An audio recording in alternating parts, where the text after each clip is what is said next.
What's up, everyone? Thank you for joining us today. We are back now, and we have a very, very important live stream. And I'm joined by Rhodes Rants. What's going on, Rhodes? How's it going, John? What's going on tonight? It is. It's going. It's going. Pretty tired. Didn't get a lot of sleep last night. So, and as I said, as soon as we go live, it drops down the people that are watching, and then it starts coming back up. Happen again. Oh, it's a Yeah. weird deal. Yeah. Oh, their notification just went out. Yeah, but everything about YouTube is weird. We're living in very, very strange times in the YouTube galaxy. And we are at the mercy of YouTube, especially small channels, like me and you. So, Right, right. Getting so kind of scary these days, isn't it? getting kind of scary is that's really an understatement, to say the least. It really is. So if you guys just now joining us, make sure you hit that like button. Uh Chi is Peachy is here. King Rock is here. Uh, Everybody that's watching, drop a comment in the chat. Let us know where you're coming from, and we'll get started right now. On this What's up, entertainment JP? hacker. I thought you were going live already. I didn't think you would be coming on because I saw that you were going live. And I know there's several other channels going live right now too. Oh So man, there's a ton of them live right now. yeah, I think everybody was going live. So I was like, man, Yeah, if we can get 4 people in here, that'd be good. right, Because right. I saw Mary, she's going live. Entertainment Happy was going live. So Lonely banter was live. yeah, God, three or four other ones on my side screen there. yeah, yeah. JP, you can come on.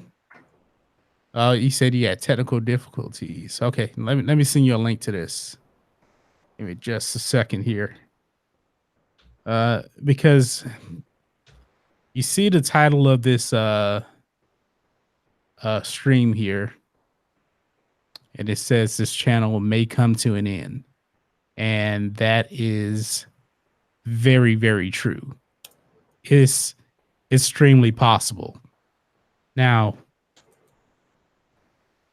I'm not talking about just my channel. I'm talking about a lot of channels.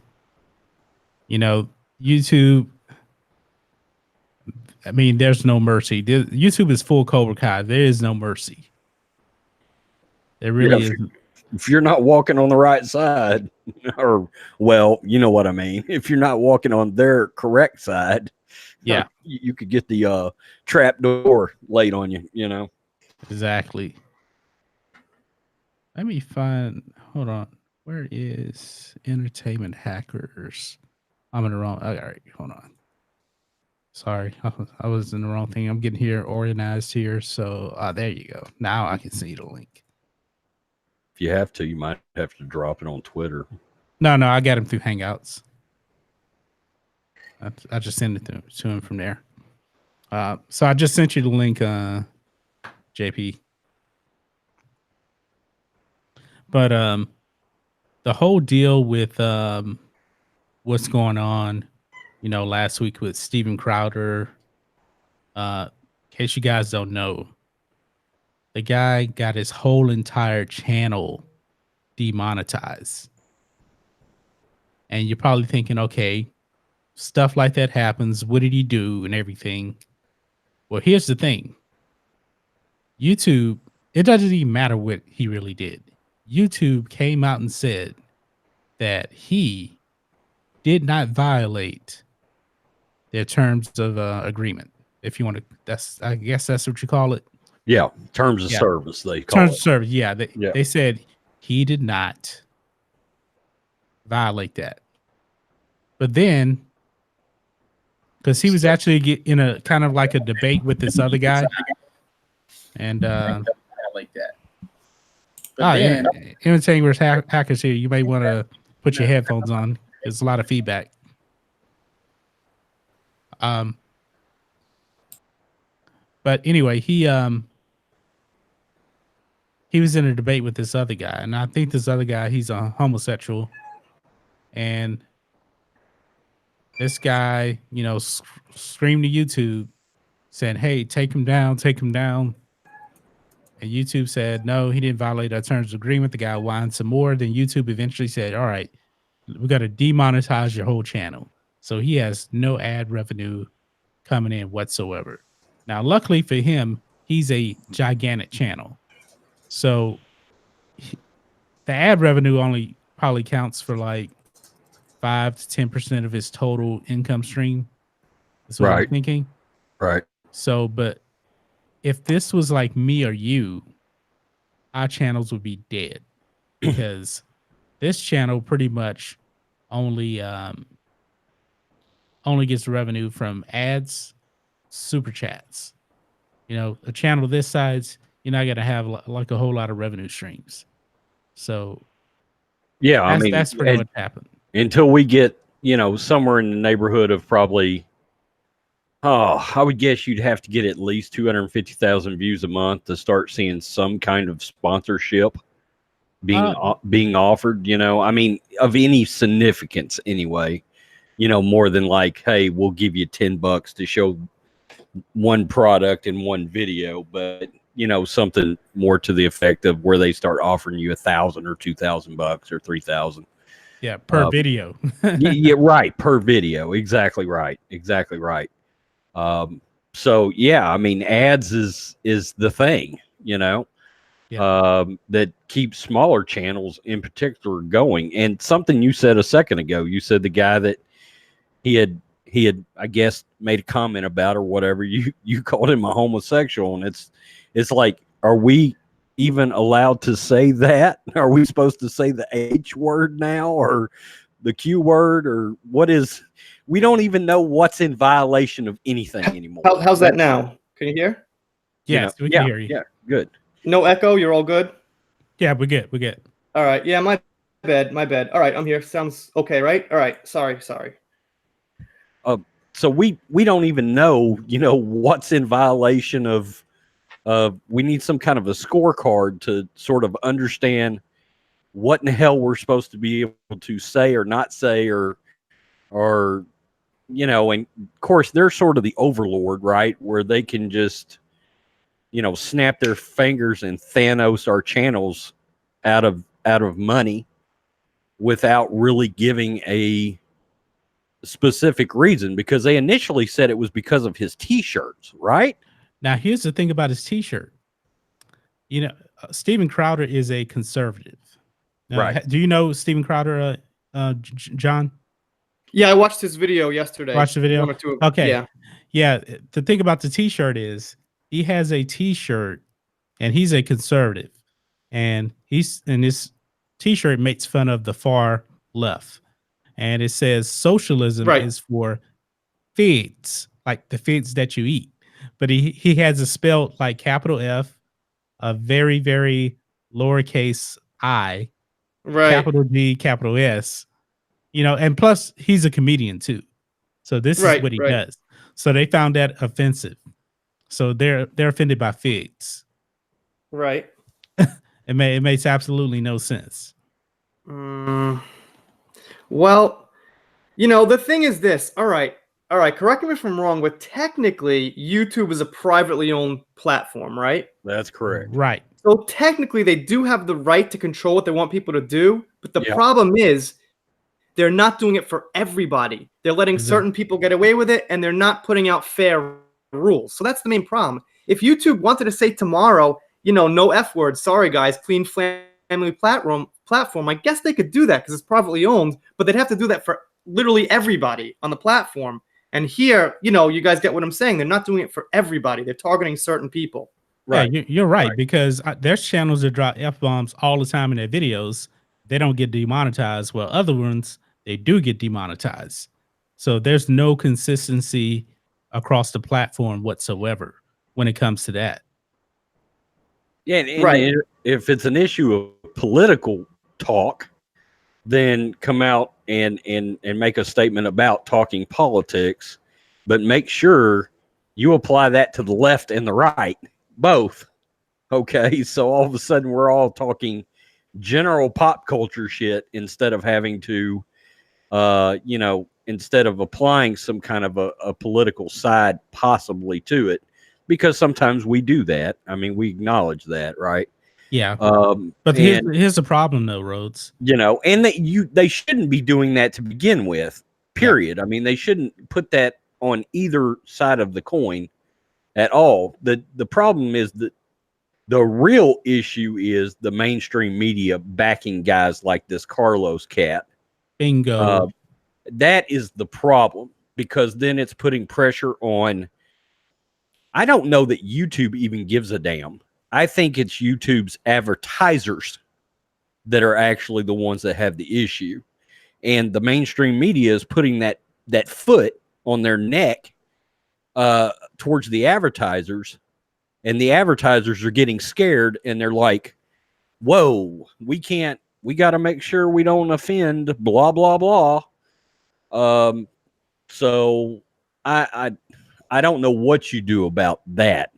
Now, YouTube should be, as a platform, out there shopping other advertisers, and they have the technology to be able to apply the correct advertisement to the right demographic of the channel. That is a thing. Right. They can do that. Okay. In other words, if I decide I want to start a conservative channel tomorrow, like Ben Shapiro, my advertisers can be, the NRA and whoever, a more conservative leaning kind of advertiser. It doesn't have to be, you're not going to be advertising Comedy Central probably on my channel. You know what I'm saying? Right. My other issue is this guy's a freaking comedian. Okay.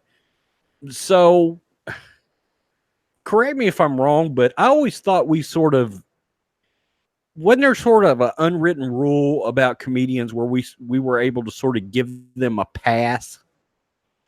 Yes, that's true. That's what I thought, Because, I mean, let's be honest, people of other ethnic backgrounds, they've been destroying white folks for like 25 years now in comedy. I mean, that's just like a thing. And I don't ever get offended by that.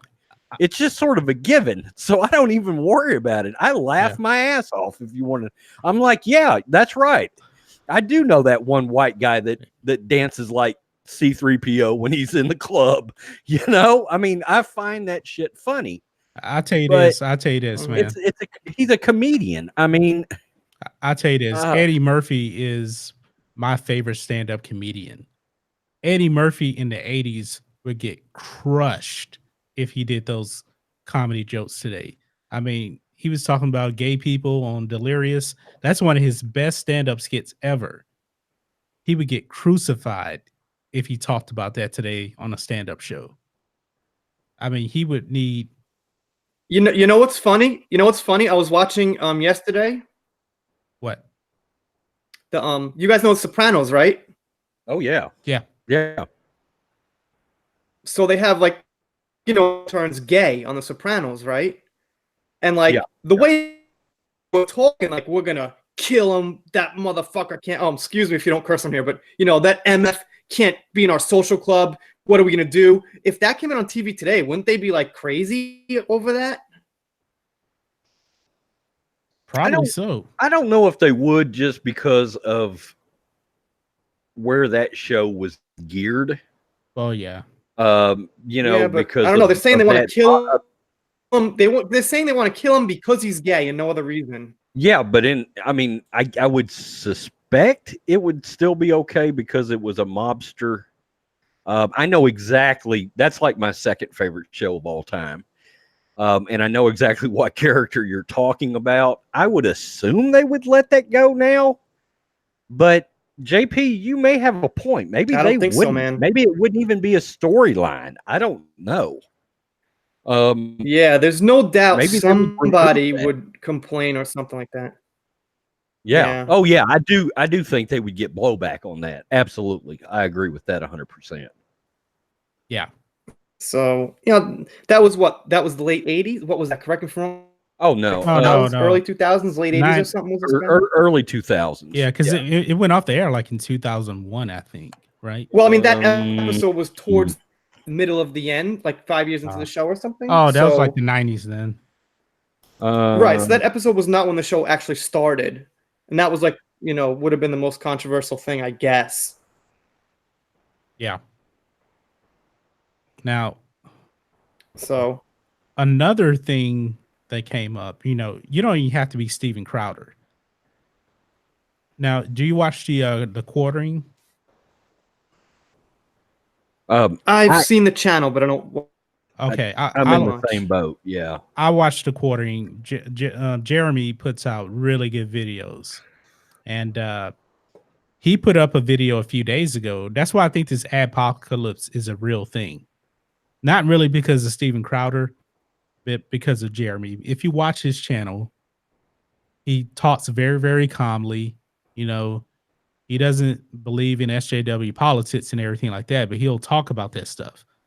And I can't remember who he said. Oh, it was somebody from Vox. Went directly watching his channel, and you can see the ads, you know, roll before the video. And he contacted the advertisers that were running on Jeremy's channel and told them like how he's like I guess like a bully and offensive and everything like that. He contacted them directly. Those advertisers pulled their ads. I heard about I heard about that. They pulled their ads from, I don't know if from YouTube, from his channel, I know for sure. I don't know if it's necessarily from YouTube, but I'm thinking, man, anybody that doesn't like your video, all they have to do is run to the advertisers and say, this is offensive, this is offending me, this is offending me. And then bam, you have no ads whatsoever running on your channel. It's absolutely ridiculous. And I think that's even more scary because, you know us, man, we're like in the Phantom Menace. So right. There's people that's really not going to like what we have to say. Yeah, Disney's not inviting us to anything anytime soon. No. I mean, I've had some pretty successful videos with thousands of views before, and I remember I got downvoted to hell on this one video. It got like over 100 thumbs down, but that could have been me right there. You know? Yeah, I remember that. And I'm pitching pennies, you know, as far as, you know, ad revenue goes. So that's the guy. Jeremy's the guy that got attacked by the social justice warrior at a Comic-Con. Yes, correct? He did. Like yes, Tennessee he did. Or somewhere. Yeah. Yeah. That's kind of how I knew his channel, because Jeremy from Geeks and Gamers was really covering that as that was going down. Yeah, that's how I found the Quarterings channel, and he's a really, really good channel. He gets like, I would say about 300,000-400,000 views a day on his channel. He puts out about 2 videos. He's got like 400K subs. But can I say something on a point that you made, John, actually? And the whole thing is getting offended is actually a problem, you know? Because when I came to Japan, I never heard anyone say, oh, I'm offended by that. And when I went back to America this one time in the airport, and look, guys, I hate to say it, but Americans don't freaking work. They laughing in the airport, clapping, buddying up. And like in Japan, they're standing like statues. They bow. It's completely different. All right. So I said to the guy, I'm like, yo, you guys really like going crazy. You guys aren't doing anything. And the guy's like, I'm offended by that. I'm like, yo, don't get offended. I'm telling you, I'm dropping a fact, man. You're not really working. You're laughing with your coworkers. And I was kind of joking. I wasn't like being a dick. But the point is, why would the guy get offended that I told him he was like laughing on the job as an airport security guard? It's the whole thing about getting offended is bullshit. You can't. Yeah. What are you getting? What's getting offended? It starts a problem. It starts conflict. It's a terrible way to think. And I think it's like not uniquely American, but it's a very American, oh, I'm getting offended. And I just think being offended is actually a problem. Yeah, it's the snowflake generation. There's actually a video on YouTube. It talks about how we fell to this level. It's a really good video. I wish I knew what it was off the top of my head. I would definitely, you know, put the link in the chat. I don't remember it, but it makes so much more sense. But I think it really kind of goes back to because all of us, we're over 40, right? Yeah. I think the little things started to happen. I remember when I was in elementary school, we used to stand for the Pledge of Allegiance every day. We said prayers in school. We got paddled. If we were acting up, you can't do any of that. Right. There's no discipline in schools anymore. So it's easy to get offended. Right. I remember when I was in elementary school, man, nobody talked in the hallways. It was strict discipline, and everybody was scared of the principal because they said the principal had an electric paddle. And if you got paddled by the principal, man, it was like getting marched to the guillotine. I remember the paddle my principal had. Okay, number one, he was the former high school football coach for some high school, and he had decided he wanted to go a different direction, so he ended up becoming a principal at our school. And man, he had a paddle that had a handle that was like a foot long, and then the paddle was about 18 inches long and about an inch and a half thick, and it had a bunch of holes drilled through it. Oh yeah, so I remember those. The air wouldn't catch the paddle as he was swinging it, and you knew not to act up at all. Hey, I want to address something in the chat too, and I think JP's on it too. Yeah, it's a little bit wrong, but I understand where the guy's coming from. I know a bunch of hippies myself, former hippies. They're all sort of in that like 58 to 70-year-old range. They are some of the most conservative people I've ever met in my life. So I don't know that I would necessarily go down that road with the hippies. I mean, they are like highly, highly conservative, the ones I know. All right. Let me say something, because I know where Ivy Poet's coming from, because I've thought this myself. He says, compare the hippie movement and SJW movement, so many similarities, but maybe it's just SJW stealing more of other cultures like they do. I was once wrong. The problem with this is hippies, yes, in a way, did have a similar outlook to SJWs, but they weren't, crapping on anybody else. They were just saying, hey, this should be fair, guys, for everybody. SJWs are kind of saying this should be fair, but not for white dudes and not for people on YouTube with negativity. They're not trying to be fair for everybody. So in Japan, we have social justice warriors. They're real social justice warriors fighting for really things that are inequality in society, and they're doing it tastefully. SJWs in the States are distasteful SJWs, and they're doing it wrong, and they just want their way. That's the difference between the hippie movement and the SJW movement now. There's a big difference, but I understand how on the surface it could look similar. Yes, and I think every era, every generation is gonna change a little bit. But I think SJWs, man, they're just such snowflakes. I mean, they're just whining about everything. And now, they're kind of infected. They've really infected Hollywood. I mean, some of these actors in Hollywood, older actors in Hollywood, they're acting like SJWs now, but like 10, 15 years ago, they didn't care about any causes, Right. Like Alyssa Milano, Alyssa Milano was like, what, 44 or something like that. Never was an activist. All of a sudden now she's woke now, and she's going after everything and everyone. It's ridiculous. She's telling married couples not to have sex because of an abortion law in another state that people actually, you don't have to agree with the law, but you have to respect that the people in that state voted for the officials that they had to implement what's going on in those states. Right. What's going on in Alabama or is it Georgia has no effect on me in Texas. Right. It doesn't matter. And they're trying to affect state laws over there and stuff. So it's not trying to get political, but it's in the same realm. It seems to me like members of Hollywood are actually sort of scared of each other in the fact that if I don't present myself at a certain level of wokeness, my career could potentially get flamethrowed, right? And they're all sort of trying to like one up each other in some kind of a weird God, it's unhealthy out there. Yeah. I mean, you know, they completely just flushed the middle America. They don't give a shit what we think anymore. Now here's a good example of like SJWs here. I'm pretty sure all of us have heard The View. Heard of The View. How in the world did that show even come out? It's a political woke show that just bashes conservatives all day long on there. It's not for men whatsoever.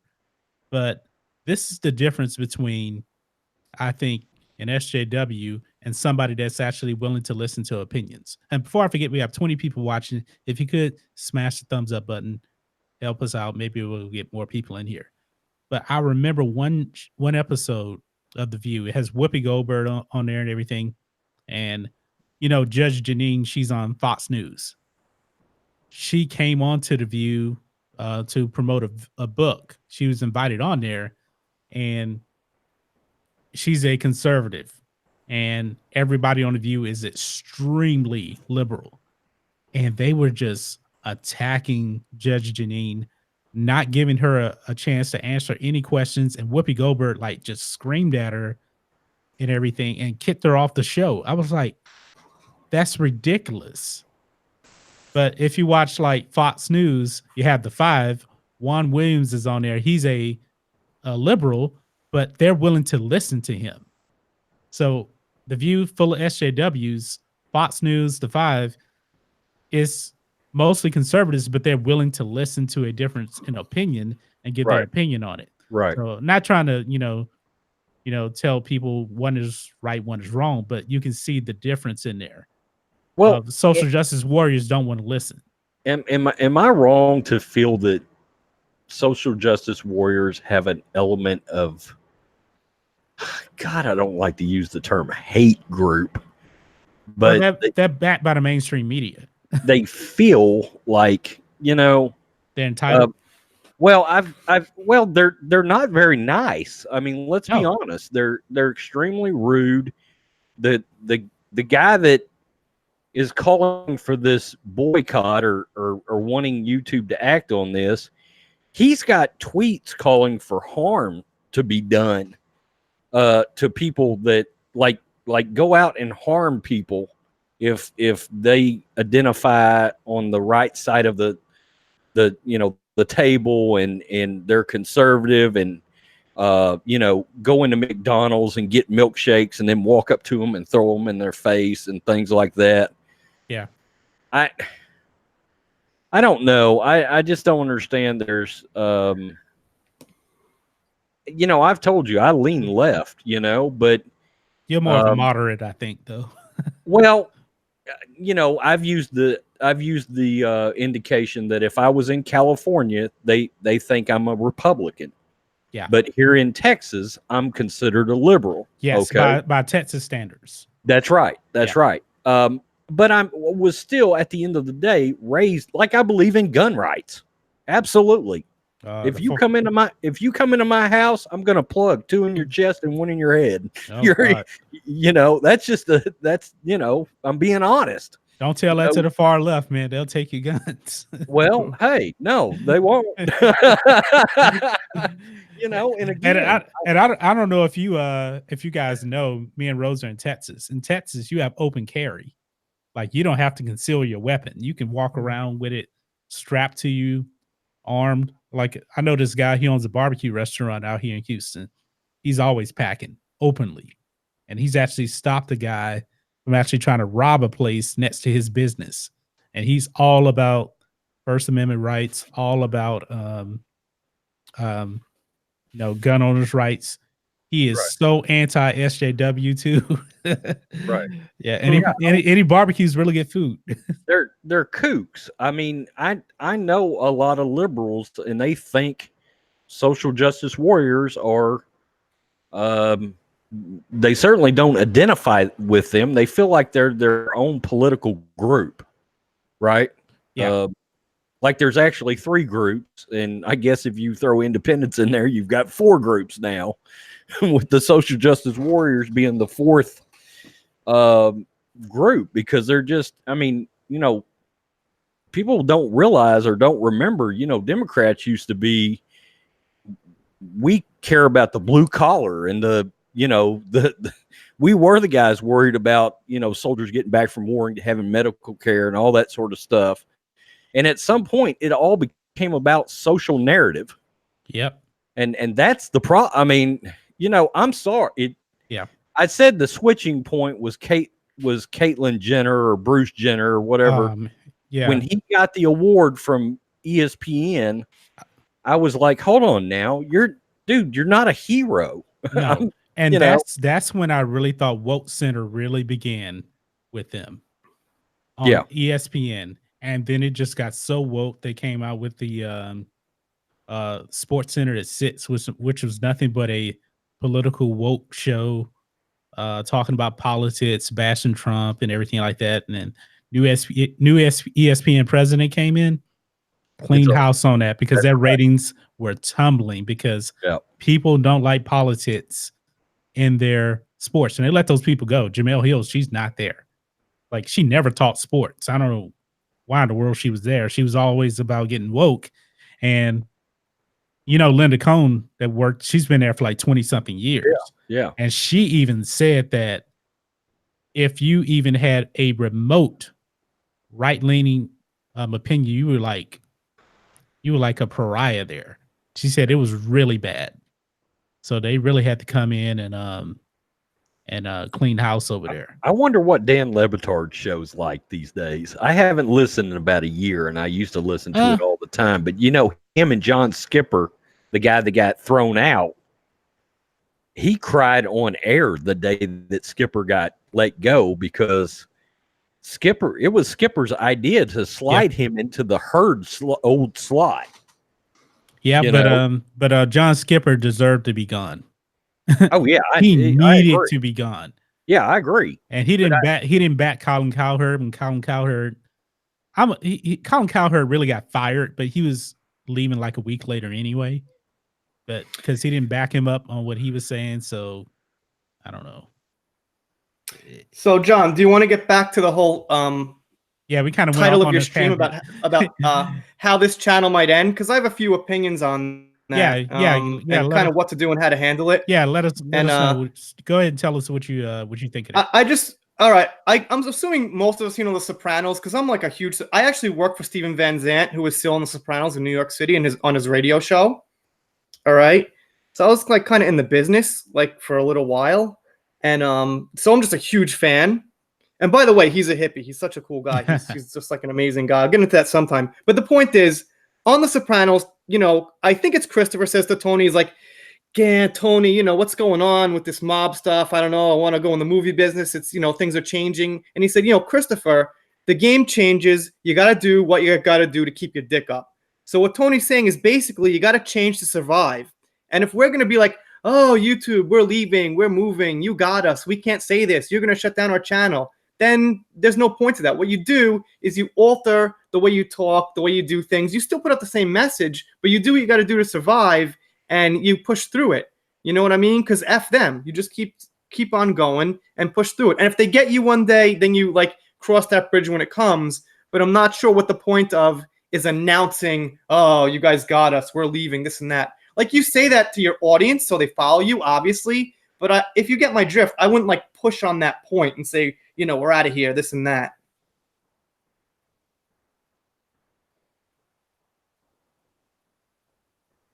So yeah. Did I break up? Nope. No. Yeah. Oh, I was waiting. I wanted you to finish. So yeah. No. I just I let you guys pitch in your opinion. Just kind of go back and forth. I think you're right. I think we're going to have to sort of possibly alter, certain ways of speaking. I absolutely agree with that. Depending on where your channel is, and if like some of these big guys, YouTube advertisement is such a small piece of their revenue stream, because they've got either memberships or private, all these different sponsorships and all this sort of thing. But for smaller YouTubers, I mean, yeah, there's going to have to be some altering, some I don't like the word. I can tell you a word I don't like: conforming. I don't like that word at all. No, I'm not saying conforming. And J Roar 123 says no, we need to make a stand on YouTube. Yeah, I agree. I'm saying make a stand, but like Tony Soprano's not going to quit the mob and doing crime. What he's going to do is he's going to change his ways to trick the people who have their eyes on him to thinking he's not doing his ways. Okay, I'm not saying, oh, you guys got us, I give up. What I'm saying is, like Tony Soprano, he's going to murder, he's going to steal, but he's going to change his strategy on how he does that. So the people looking to mess with him are going to think that he's not doing it in the same way, if that makes sense. Absolutely. Yeah. Yeah, it does. That's what I'm saying. I'm about as adamant as anybody in this world against these SJWs, Ryan Johnson, what's going on with Hollywood. I'm not saying, oh, I'm going to give up and I'm going to, put a muzzle on my mouth. What I'm saying is, no, I'm going to change my strategy. I'm going to go in the shadows, but my knife is still as sharp as it's going to be. They're just not going to know it for another 2 years. They're going to have to figure it out again, is what I'm saying. Because they've figured it out at this point, basically. Become a chameleon, in other words. There's nothing. In a way. You're right. Yeah. In a way. Yeah. You want to pump out the same type of message, but you don't have to use the same type of language. Like, language is just an expression of idea. So if you could change that language, you could still say the same exact thing, basically. Right. Sure. Yeah. I mean, I worked for years in the corporate world, and I went through several buyouts during that time, and every corporation had their own way of doing the same thing and conveying the same message. But when they came in, they brought in these teams of people to sort of guide you in the direction of, hey, you've got to come out of this way of presenting this idea, and you need to move over to this different way of presenting the same idea you've been presenting for years, but you're going to do it in a different manner or a different way or a different coaching or different mentor, whatever you're working with there. Yeah, I agree. I do agree with that. I have started looking into some alternatives, but mainly as more of a backup idea. Yeah. So at some point, I'm thinking not about caught that with too. my pants down. Yeah, I think we really are going to have to consider another platform, and I think that was the main thing I want to talk about on this live stream. I mean, if YouTube keeps going the way they're going, the rules aren't in place. They don't follow their rules. They don't tell anybody the standards. It's all over the place. It's a complete mess. And we're not even going to get into notifications. That's a whole nother thing. Yeah. But there's people are really talking about going to these other platforms, BitChute, Subscribestar. I'm thinking about looking into those. Odin's movie blog, he got rid of his super chats now. He was live before we went on. No more super chats on his channel. He wants people to donate strictly through Streamlabs because that's what he streams through, because the money doesn't go to YouTube at all. And I think he actually keeps more because YouTube keeps quite a bit of your super chat money. It's about 30%. 30%. About 30%. Yeah, it's more than taxes. Somewhere around there. Yeah, somewhere around there. Yeah, so that's just other revenue streams. Once we get bigger, we'll be selling, T-shirts, and we have all this other stuff, and ad revenue won't really mean a whole lot as much. So no, that's the least. There is Patreon's a little controversial. Some people like it. I mean, Doomcock's like 400. He's still way internet, so I think Patreon's an okay option. Yeah, Doomcock, man, he has a bunch of people on Patreon. His channel's not really that big. How many subs does Doomcock have? Like, he's 30, at 33. He's at 33. Right. In comparison, but he has like 400 patrons. Right. So wow. And the average person on Patreon spends like $7 a month. So he's getting about $2,800 a month, just from Patreon. That's nuts. Yeah, it's somewhere around there. Yeah. Sitting full in the chat said they just subbed to BitChute. Yeah, I just activated a channel over there, and so now when I upload a video on the YouTube, it automatically goes on to BitChute. And actually, I was telling John earlier, I've got 3 videos that have outperformed my views on YouTube over there today. Yeah, you were telling which me is that. really odd. I didn't expect that at all. But Jeremy from Geeks and Gamers is over there. Fan Addicts of Film has their channel over there. So I am going to start promoting BitChute some in my videos, just so the community can start not shifting, but just being aware. Hey, if something drastic happens, the community's already built in somewhere else.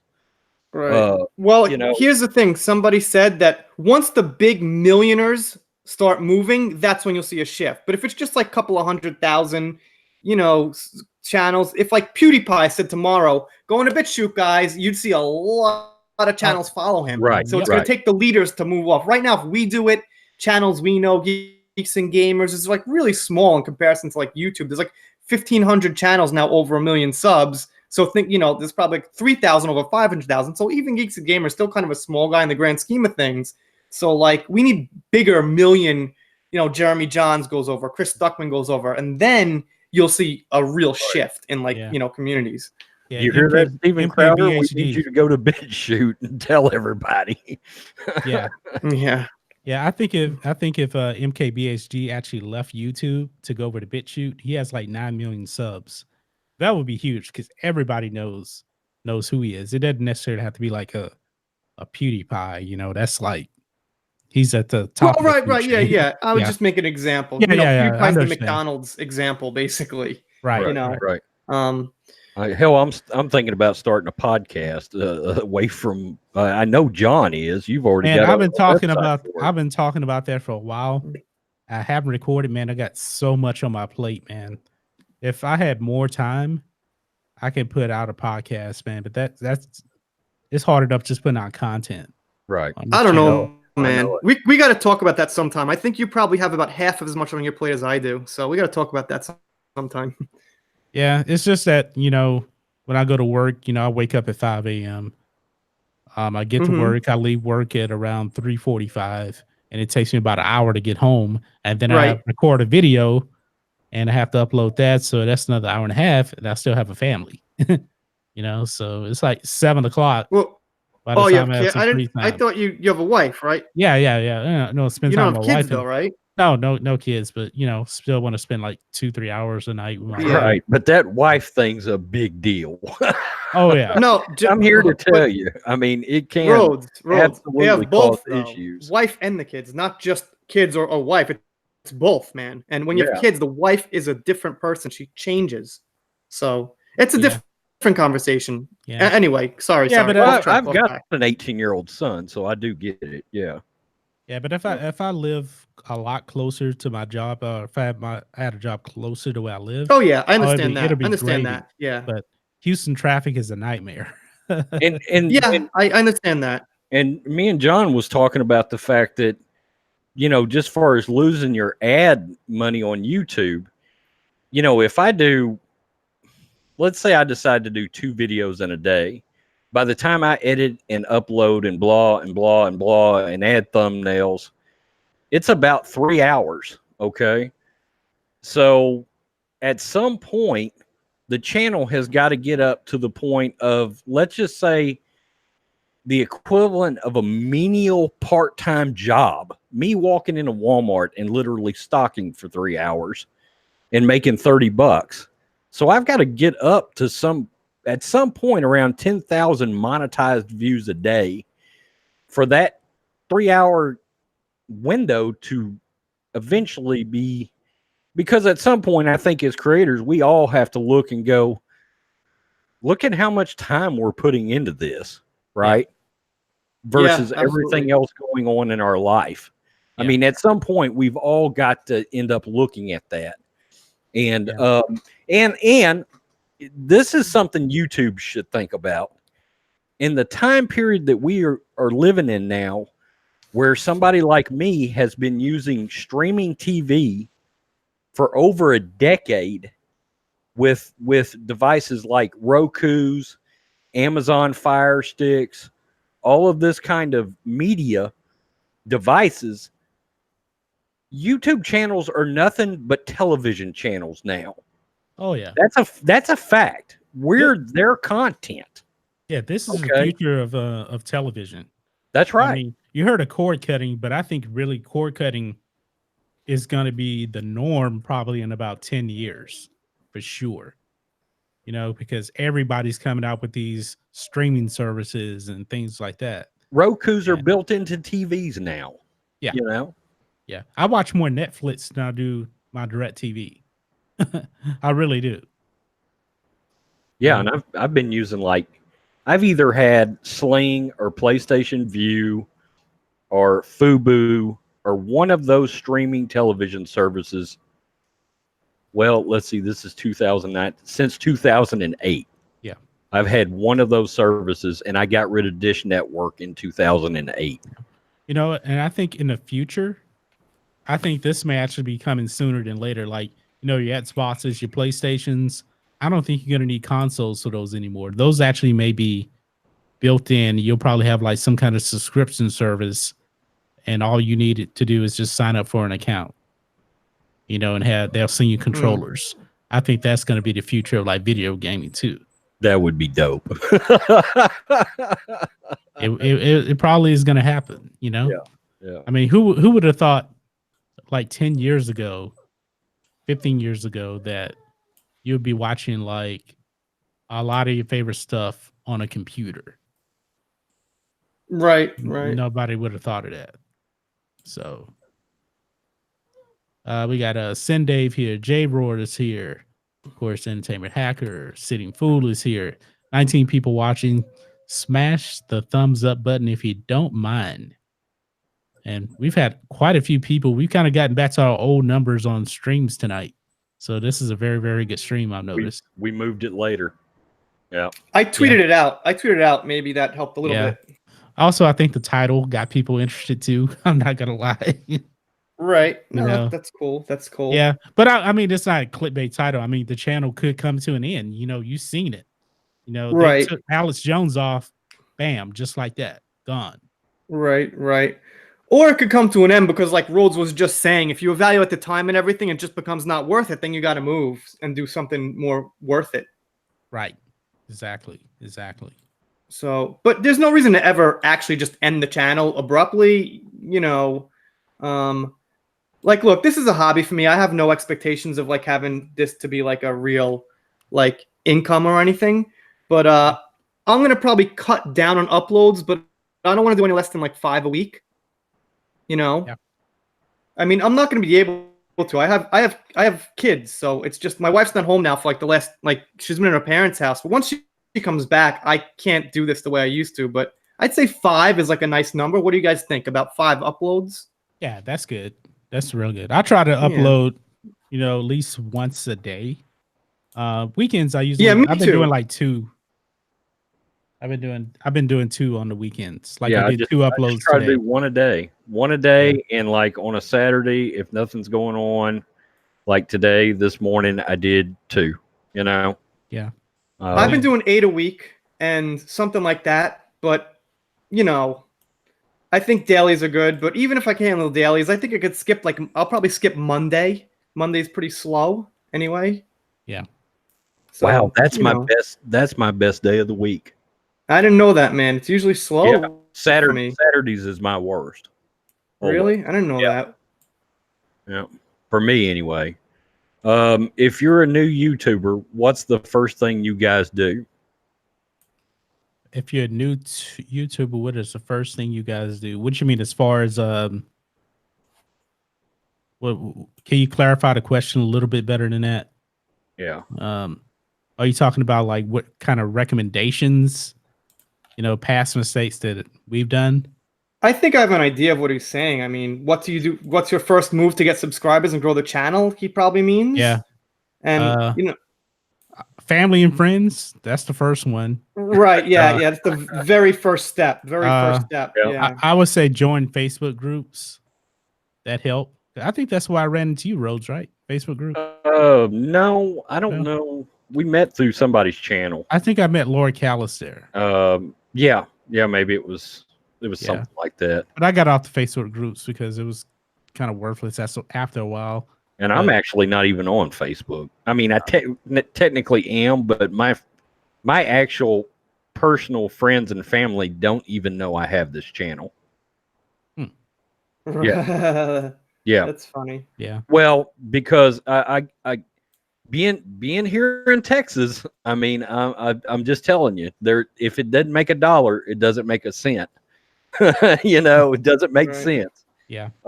It's just, But I've said once I hit 1,000 subs and I get monetized, I will go live on a personal level, but it won't be until that because it's hard to justify it. It really is. Well, I would say as far as like equipment goes, I'm thinking like you want to start a channel, what you want to get, get a good microphone, like get like an ATR 2100. It's like $70. Get a digital audio workstation like Audacity, that's free. Yep. If you want to spend some money, I use Adobe Creative Cloud. That's a monthly subscription. But if you want to start out, just use Audacity, record your audio in there, and that's pretty much all you really need to get started, really. I mean, thumbnails. How does my mic sound? This one I'm using now? Yeah, you sound good. This one's $30. Nice. That's a good sounding mic for $30. Yeah, just use different ones though, right? I use my iPhone when I have to make videos on the go, and when I'm home, I use this one. It's only $2. Oh, okay. So just type in budget mics on YouTube. You're gonna find like a dozen videos, and they usually recommend the same ones, so you know which ones they are. Yeah. But I would say if you want something that you can kind of grow with, I think the ATR 2100 is the best one because that's XLR and it's USB. So you can just start off with USB. And as you want to spend more money, then you have a microphone to go XLR.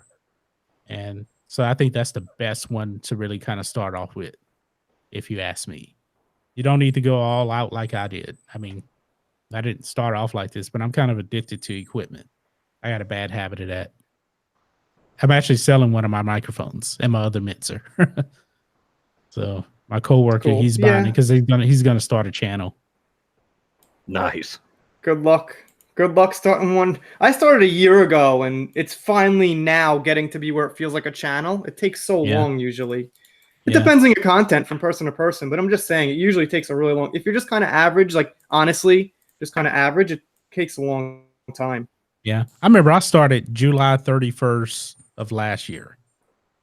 So basically August is when I put up my first upload. I started March, so I'm like 1 year and 2 months now. Okay. Yeah. And, I would say this channel took about, let's see, August, September, October, November, December, January. I think like 5 months. Because 5 months in, I had 400 subs at the beginning of January. And I think that's where the channel really started taking off. So it took me like 5 months because that's when the Star Wars Theory Vader fan film came out, the controversy behind that. And then that's when my channel kind of exploded from there. And I've been getting pretty consistent since then, but I'm like in a rut right now. I can't get it to really grow. But it goes in waves, John. It goes up. It's like a roller coaster. It just goes up and down. Like a month from now, you might find yourself with 200 subs. Then the next month, you might get like 35. It just seems like a real roller coaster right now. Yeah. It depends on if you can find that hot topic and get one or two of those. That's true. That's true. Trending videos, I think it's actually okay in the beginning to kind of talk about any and everything because you don't know who's listening. You don't know what your subscriber base wants. So like me, I was kind of everywhere at first. And then I kind of know what my subscribers want to hear now. So my content now is way different than the content I started off with. So, and I think the question here is, does it mostly depend on your content you produce, or is it your personality? I think it's both. To tell you the Well, truth. yeah, absolutely. Jessie Milestone's a good example because from what I tell, she just kind of talks, I don't even know if she has a camera. I don't know if it's a phone. So she pretty much goes all on her personality, and that works for her. I don't watch too much of her, but she doesn't do heavy editing, clips, this and that. Even when she does a Geeks and Gamers video, puts the camera on or the phone, talks for like 8 minutes, and that's it, basically. Am I wrong? No, you're right. You're right. And look at that Star Wars girl is about to hit 100,000 subs. I think she just uses a cell phone camera, and she doesn't use a microphone. And pray for another Captain Marvel or The Last Jedi to drop. Yeah.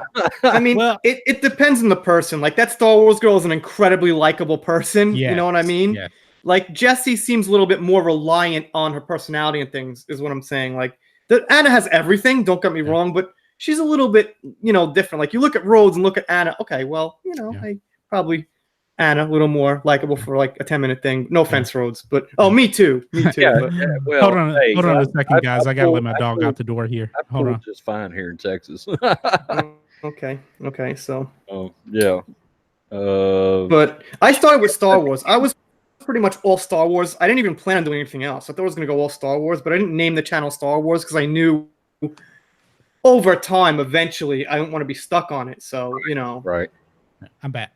I was canceling subscribers out because I do a video on something else besides Star Wars, and I'd lose a Star Wars sub, and then I'd go back and have 3 days worth of Star Wars videos, and I'd lose a Marvel sub, and so that's why I just finally dropped the Star Wars from my name. Yeah. I told you that. I told you that a long time ago. It's just it's not viable for long term. I had a bunch of other people telling me, "Don't do that. Don't do that." Nah, they were wrong. Yeah, So. I mean, John Talks got rid of John Talks Star Wars, and right. He's doing pretty good right now. Brie Larson blew him up. Yes, Brie Larson definitely blew him up. He was getting 100,000 view videos. Right. So, it's gonna happen again. So, yeah, I actually talked to John for quite a while, like last week. I guess you guys know I was on his live. Yeah. I was listening to that live stream. We were talking about the same exact thing for like a little while about how certain subscribers are going to have certain expectations, and he was getting mails and comments like, "Hey, man, how come you're not doing Brie Larson anymore?" And I was like, it's really difficult to like see what people want, and if you stick yourself with one thing, it's going to be tough. And he didn't do that, but I guess that's the idea people got. So in the same way, if Rhodes stuck with Star Wars, then it wouldn't be that good because then expectations about Star Wars are gonna, be there for the people who are like regularly checking in. Yeah, right. I mean, most of my videos have been Star Wars, but once the Vader fan film hit, and I got like 200 subs or 300 subs, something like that. And I really had to talk Star Wars. I put out Star Wars videos, I think, every day for like 2 months straight. And then Captain Marvel came out, and I switched over to Marvel, and that worked out really good. I mean, I had like an 8,000, 9,000 view video and 5,000 view videos, and I was doing pretty good on the Brie Larson thing. So I'd really diverse myself. But I think it's more about just keeping up with trends. So right. I check trends every day now, like to see what's trending, and then I check and see what's trending on YouTube now. If there's an out of the box video to do some reaction to, I'll do it now. Like, I've decided, like, I don't give a damn what it is. It could be a music video. Like, I did a reaction to a Slipknot video last week or something. It's got like nearly 700 views on it now. So wow, that's crazy. Yeah, well, I like Slipknot, but still, it wasn't what you were used to seeing on my channel. So I was like, to hell with it. I like Slipknot. Let me do a reaction to it. I haven't seen this video. I think is a pretty flexible thing, though, man. It's just a reaction. So yeah. I used to do really good on reactions. for the most part anyway. So depends on the reaction. If it's like a cult following thing, like Ivan, Last Jedi trailer did good for everybody. Like you said, Star Wars Theory, but the mainstream ones don't do that good because like everybody and their mother's doing them, so it doesn't matter. But if it's like a cult following thing people are searching for, then they do pretty good, usually in the thousands. Yeah. So and like, I was watching Rhodes' channel with like your Endgame channel. I mean, me and Rhodes, I think we're up at the same time. If you remember when the Endgame thing came out, we got it up like 45 minutes. We're like, oh my god, and it was like 100 views. It got swallowed. Yeah. And then and I did a review. Everyone's doing it. I did a reaction to that SC38 Obi-Wan versus Vader thing. That thing got 8,000 views on it. You know? Yeah. Right. That Star Wars Always trailer dropped, and that got 4,000 views. You know, but that Terminator one got less than 200. You know? Yeah, my Terminator reaction, I think it got like 300 views. I'm not really sure. It wasn't that great. But Batwoman, every time I put up a Batwoman, that's been doing pretty good. Oh, John, you wanted to talk about Dark Phoenix, didn't you? Oh yeah, somebody said, oh yeah, I put up a video, said it bombed at the box office. Yeah. Right. Ooh. Neither one of you guys saw it, right? I haven't seen it either. I saw it. You did? Okay. Yeah. I don't really want to see it. I'm not a huge X-Men fan, and just the reviews are just so horrible. I don't even think it's worth me even going and watch it. I wouldn't see it in the movie theater. You could. It's all right. If you want me to get into my opinion, it's watchable. It's not terrible. I've seen a lot worse, but there was definitely things that bothered me to the point where I'm never going to watch it again. Yeah. SC Reviews enjoyed it. He said he enjoyed it, and Fatal J said he enjoyed it. So there's two guys that you know we sort of know that enjoyed it. So I don't know. I've seen some videos where they're like, it's not nearly as bad as the critics have made it out to be.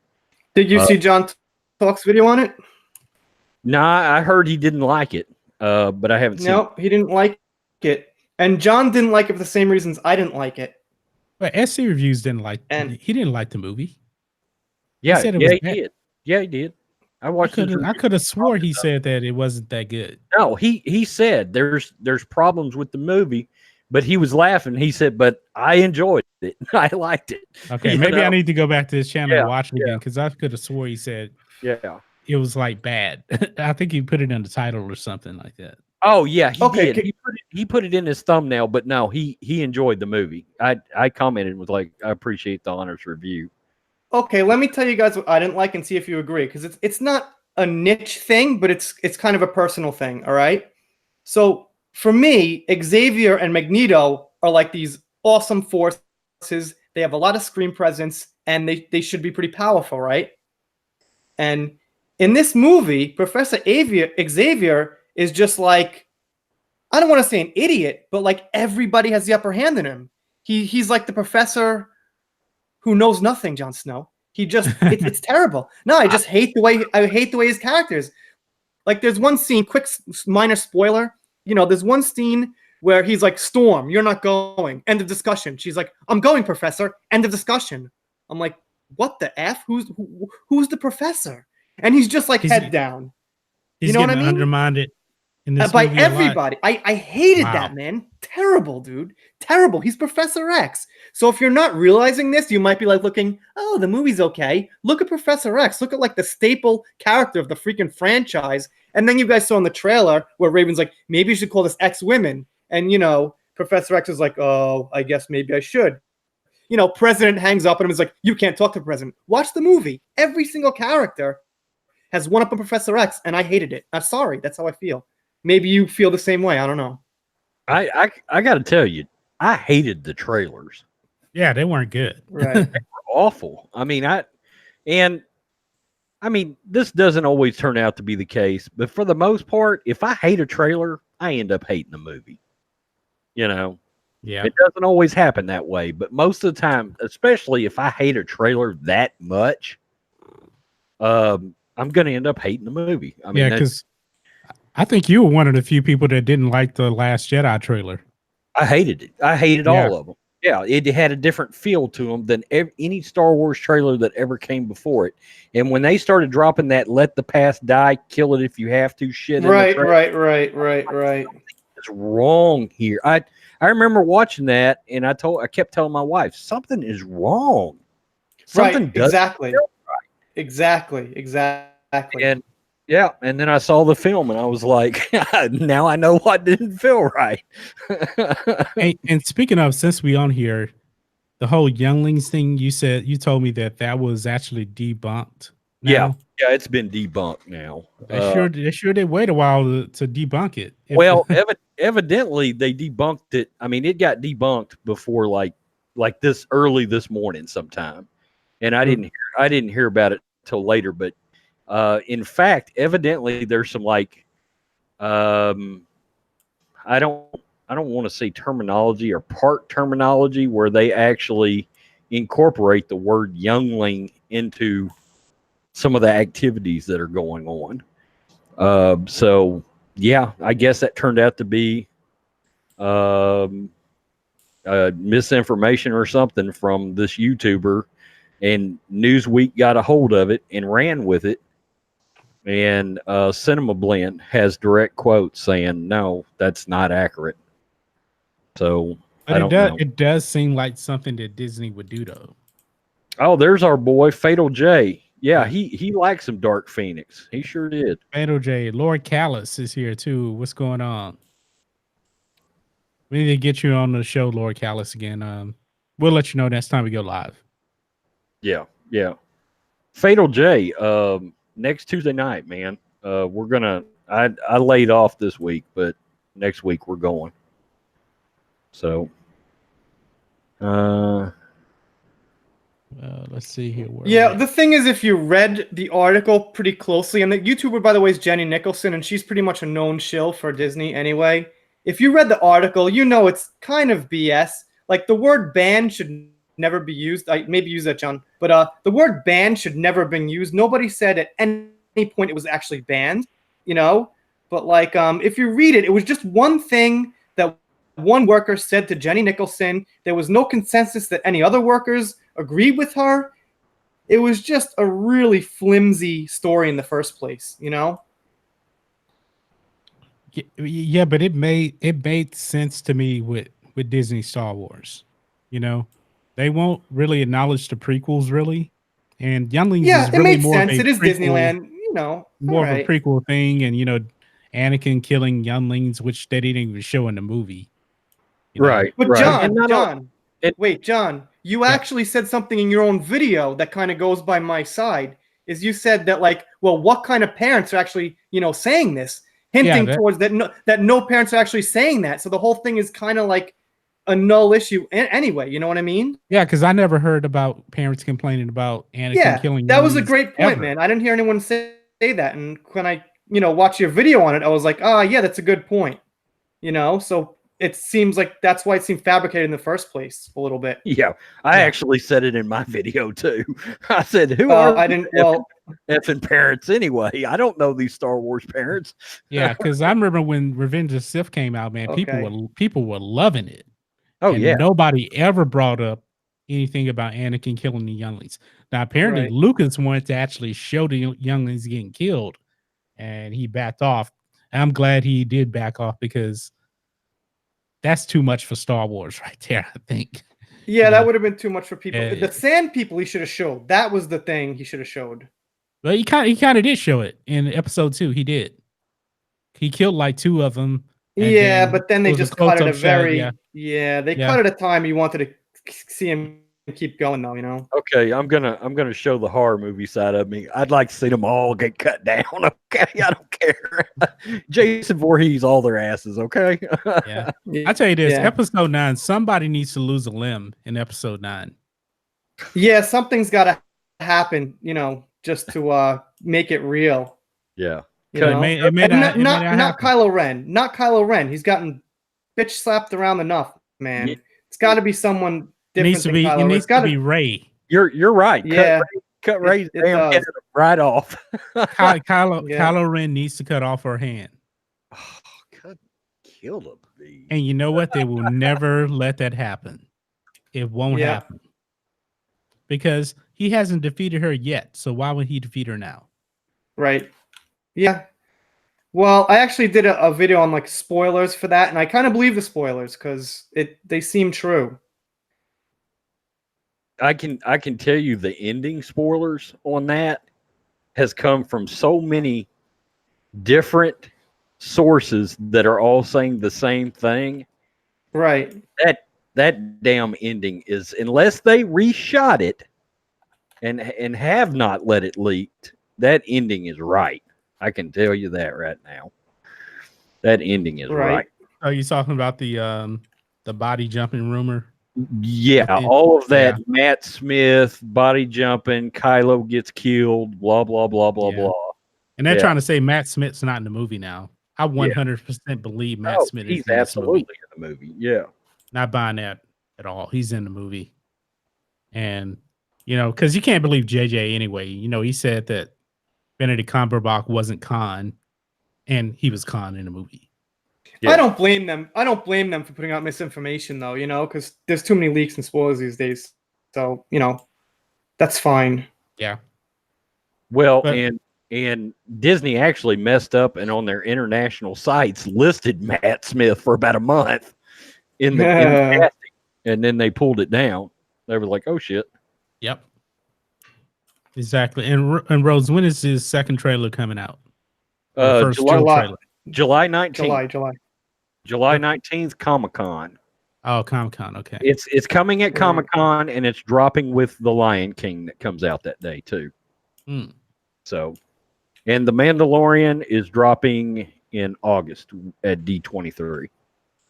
I still can't believe we haven't got to see the footage that was showed at God, it was so good. I can't believe they didn't show that. I mean, the grainy footage looks really good. Oh, it's insane. Yeah. So, Sitting Fool said he subbed to the quartering. Yeah, I definitely would sub to the quarter. Make sure you guys check out Lord Callus too. Check out Fatal J. Who else am I missing? Cinedave. Yeah, check them all out. Yep. Entertainment Hacker. Yeah, check me out, please. I just hit 1,400 yesterday, so well, pretty cool. Something. Yeah, we need to get Rhodes up to 1,000. So make sure that you subscribe to Rhodes Rants. I've been subscribed to Lord Callus for a really long time. Lord Callus has got to be over 6 months now. Lord Callus has some of the best Star Wars, like deep diving lore shit on his channel. Yeah. It's really good. I mean, if you want to learn about some Star Wars, go to his channel and devour those videos. I'm always learning something. I'm like, wow. Yep. I know a lot about Star Wars, but I can't say I'm an expert in anything Star Wars. I just have overall general knowledge, and I'm just a fan, really. I concentrate on the movies. I don't know the books. I don't really care about those because they're not what's being presented to the general public, you know, for the movies. Like 95% of the people don't know them or see them, so it's not really in the same ballpark.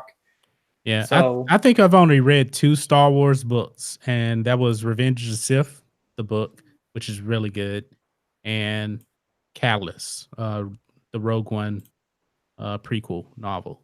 At some point, I've got to read that Thrawn trilogy. I keep hearing that.